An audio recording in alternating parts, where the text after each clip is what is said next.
안녕하세요 여러분, 코딱지입니다. 오늘은 평소보다 좀 더 편안한 느낌으로 차를 곁들이면서 저희 추석 때 읽을 책 드랍 리스트를 소개해 드리려고 합니다. 우선 제가 어떤 책을 읽으려고 생각했는지 먼저 말씀드릴게요. 연휴 때 읽으려고 맡겨뒀던 베스트셀러 4권, 그리고 유튜브 추천 영상 보고 구매한 책 2권, 그리고 협상 관련 책 6권, 그래서 총 12권이에요. 저는 명절 때 어디 가거나 하진 않아서 모처럼 긴 연휴다 보니까 하루 종일 책만 읽어보고 싶더라고요. 제가 한 달에 평균 한 12권 정도 읽는데요. 연휴 동안에 하루에 1.5권씩 해서 읽다 보면 12권 가능할 것 같더라고요. 그래서 12권 도전해 보려고 이렇게 리스트를 채워봤습니다. 여러분의 드랍 리스트에도 참고가 되신다면 저도 너무 좋을 것 같아요. 첫 번째 책은 정희연 작가님의 홍학의 자리. 이 책은 공포 스릴러인데 그 유튜버 찰스 앤터님의 추천이기도 하고, 그리고 네이버 평점 4.9의 후기가 정말 좋더라고요. 후기에 엄마가 2번 읽었어요. 어머니가 엄청 재밌게 읽었다고 하십니다. 첫 장부터 스릴 있네요. 아주 편하고 좋아요. 아들이 좋대요. 어머님의 추천과 아드님의 추천이 있네요.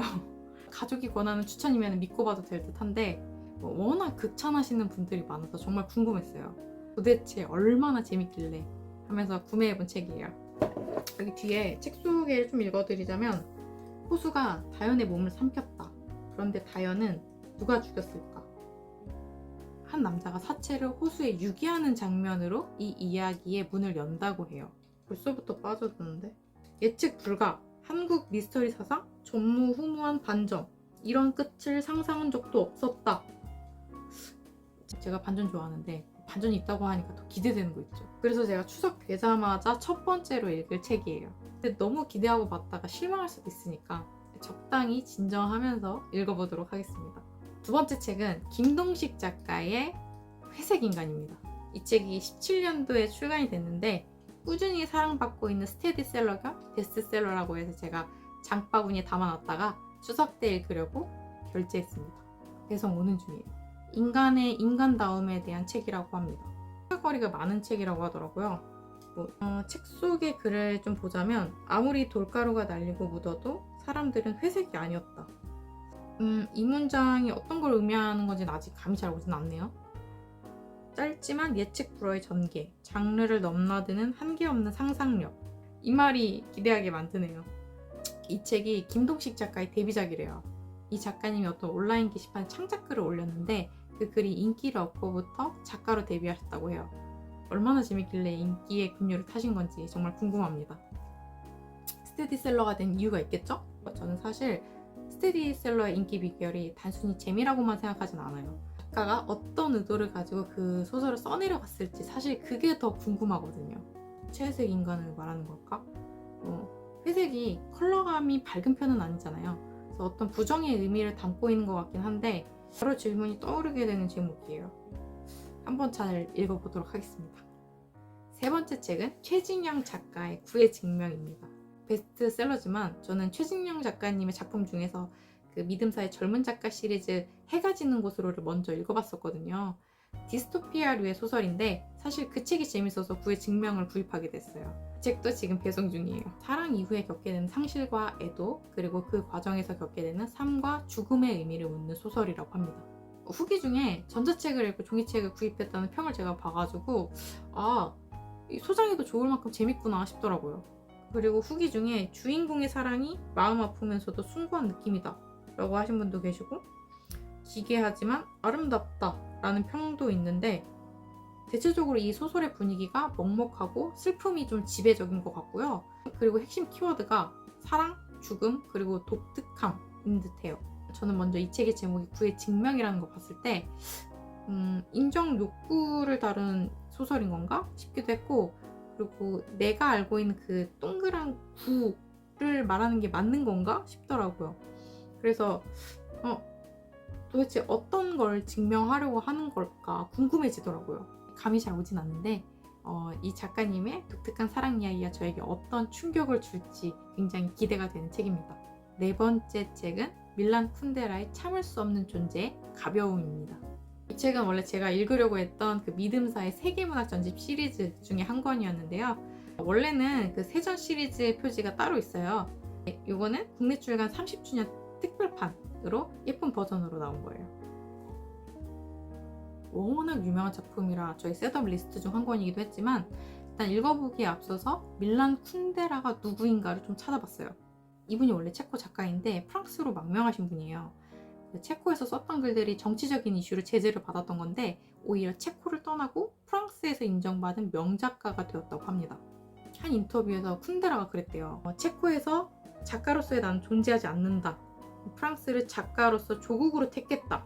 근데 이분이 프랑스 국적이 있었는데도 체코 출신의 프랑스 작가라는 말도 애매했다고 해요. 뭔가 소속의 모호함이 있었던 작가였던 것 같습니다. 이런 작가의 배경을 알면 소설의 배경을 이해하는 데 도움이 되지 않을까 싶어요. 왜냐하면 그 참을 수 없는 존재의 가벼움, 이 작품이 쿤데라가 프랑스로 망명했던 시기를 배경으로 하고 있거든요. 책의 책임을 다루고 있는 동시에 잊을 수 없는 어떤 사랑 이야기라고 합니다. 그래서 시대적 배경이 1968년 프라하의 봄이고요.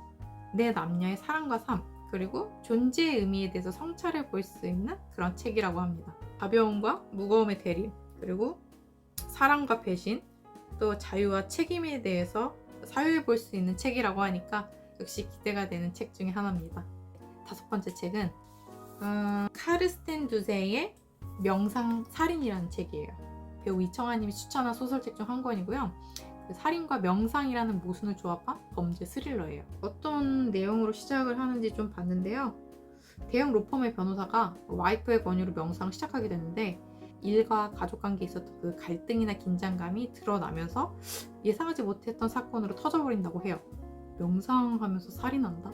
사실 제목만 보면 좀 자극적이긴 한데 명상 안에서 인간의 어떤 복잡한 감정이나 갈등을 담아내고 있을 것 같아서 기대가 됐던 책이고요. 그리고 단순히 스릴러를 넘어서 이게 블랙 코미디언적인 요소가 있다고 하니까 조금 더 끌리더라고요. 참았던 인간의 본성을 자극시켜서 결국엔 보고야 마는 인간의 잔혹성에 대해서 담았을까 싶은데 주인공에게 명상에 어떤 의미가 있었을지 굉장히 궁금해져요. 이 명상살인이 3탄까지 있어요. 그래서 제가 1권부터 읽어보고 재밌으면 2권, 3권도 읽어보려고 합니다. 스릴러는 한번 빠져들면 그냥 호르륵 읽히는 책이다 보니까 제가 자기계발서 다음으로 많이 찾는 책 중에 하나예요. 그래서 이 책도 도파민이 뿜어지길 기대하고 있고요. 홍학의 자리 포함해서 재밌었으면 이렇게 스릴러 모아가지고 후기 한번 올려볼게요. 6번째는 마이클 슈어의 더 좋은 삶을 위한 철학. 이 책은 어떤 상황에서 어떤 행동을 해야 좋을지, 그리고 내가 좀 더 좋은 사람이 되기 위한 방법을 고민하게 하는 책인데요. 그 북튜버 김겨울님의 추천 영상을 보고 데려온 책입니다. 제가 평소에 철학을 어려워했는데 그래도 이 책은 그런 부담이 없고 좀 가볍게 풀어놓은 듯한 느낌이 들었어요. 아무 이유 없이 친구의 얼굴을 후려쳐도 될까? 친구의 이상한 셔츠를 예쁘다고 해야 할까? 아이폰 새로 샀구나? 멋있네. 근데 인도에서 수백만 명이 굶어 죽고 있다는 걸 알고 있니? 이런 질문들이 나오는데 사실 뭐가 더 중요한지를 묻고 있는 거죠.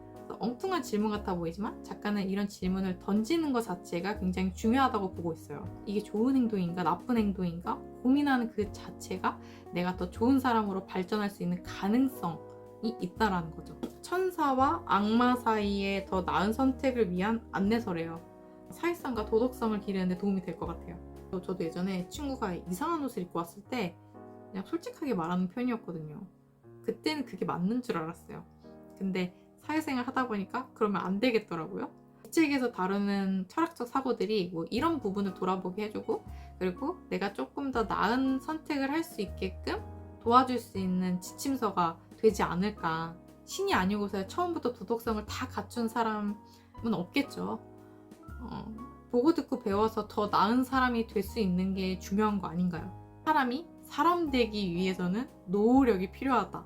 그런 의미로 제가 철학책을 한 권 담아봤습니다. 사실 소설이나 에세이나 뭐 자기계발서 이게 장르는 다 다른 것 같아도 그 뿌리가 철학에서 뿜어져 올 때가 굉장히 많거든요. 그래서 저도 조금씩 철학에 대해서 관심을 갖기 시작을 했는데 철학에 대해서 잘 모르지만 어렵지 않게 접근해 볼 수 있지 않을까라는 마음으로 기대 중입니다. 그 다음 뽑아본 책은 전부 협상에 관련된 책들이에요.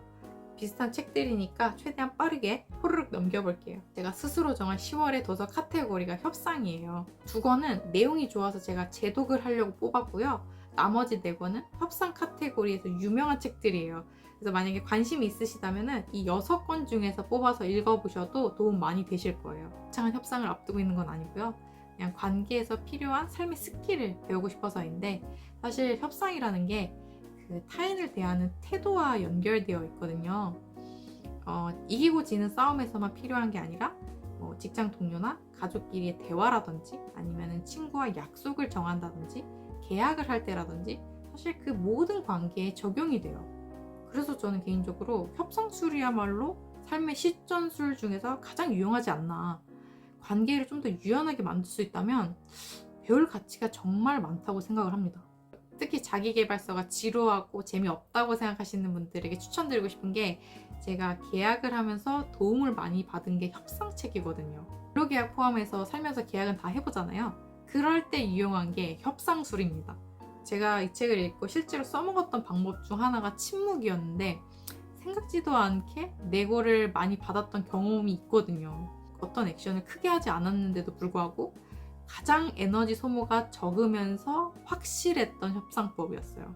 그리고 비즈니스 협상론, 그리고 어떻게 원하는 것을 얻는가, 그리고 설득의 심리학, 이 책들은요 협상 카테고리에서 정말 유명한 책들인데요. 특히 이 비즈니스 협상론은 그 세이노가 추천한 책이라서 그런지 중고시장에 잘 안 나오더라고요. 더 많이 기다려서 구매한 책입니다. 그리고 특히 협상가의 권리 장전이라는 부분이 있는데 항상 기억하고 싶은 내용이더라고요.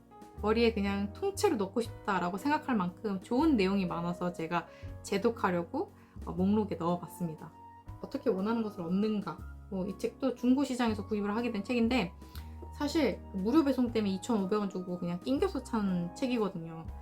근데 생각보다 내용이 너무 좋더라고요. 협전에서 유용한 협상 전략이라든지 가격 흥정이라든지 그리고 원하는 서비스를 얻는 방법, 이런 유용한 내용들이 정말 많이 담겨 있어서 진짜 그 머리에 그냥 다 넣고 싶은 그런 책 중에 하나예요.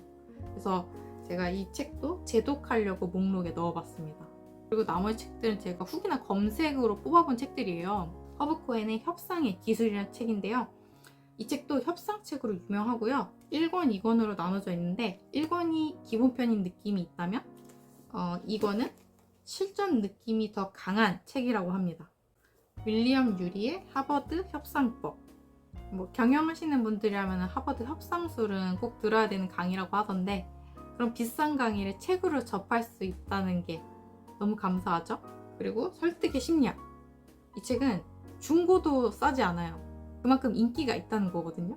온라인으로 구매한 거라 제가 배송 오고 나서야 두께를 알게 되었거든요. 벽돌책입니다. 그만큼 배울 게 많다라고 생각해서 기대가 되는 책이에요. 세이노보다 더 두꺼워요. 저는 최소 5권을 읽어야 어떤 책이 좋은지 그때 감이 오더라고요.